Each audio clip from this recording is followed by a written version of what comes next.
Evet.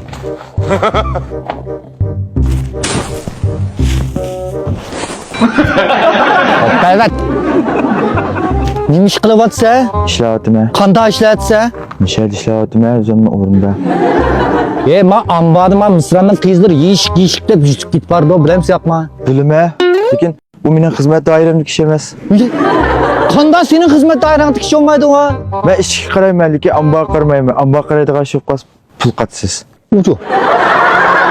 Ben bir adam ishga adamdan xizmatini qilolmayman. Unda o'z ben pek yerib ketganman.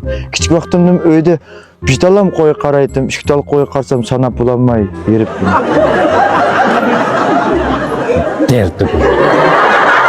En senin çoğuganda men senin miyaga ekilib, ay ish qarash debmi maash berdim shundami? Boshqa yerda bir ish chiqib qolsa, qarim yo'q. Enchaqda ishda deyishgan emasman, menga ishkilam qaraysizlar deb akaga meni. U ambarning ishig'ini meni aralashtirib oldig'ini bilgan bo'lsam, kelmaydim-da.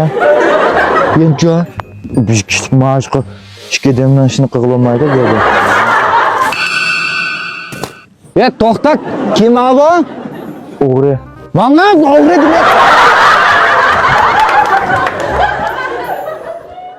Sarangib qolmadim men.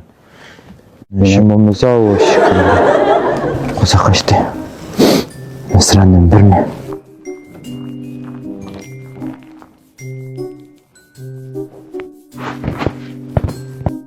Toxta.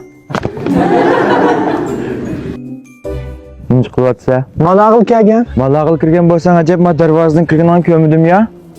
Ha? Aka qana gap bos, chiroyli deysizlar. Digna? Zat qanday kirdi? Aka men tanda atib kirgan. Sen hozir nega maqmoqchimsan? Ha, aka men hozir aldab silab, yolg'onda malag'an bilan mishikdan chiqatmoqchi. Bo'lmaydi.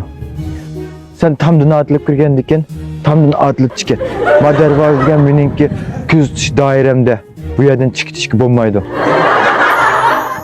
Tamdan atilib chiqdimi? To'g'ri. Tam mening tavallikimda emas. Ma'qul aka. Tamdan atilib chiqdi. To'xta. Bundan aka? Buningki esingda bo'lsin, men darvozadan kirib qolsam, seni %100 tutib olaman. Oldingmi? Ma'qul aka. Ma'qul. Voy, atla.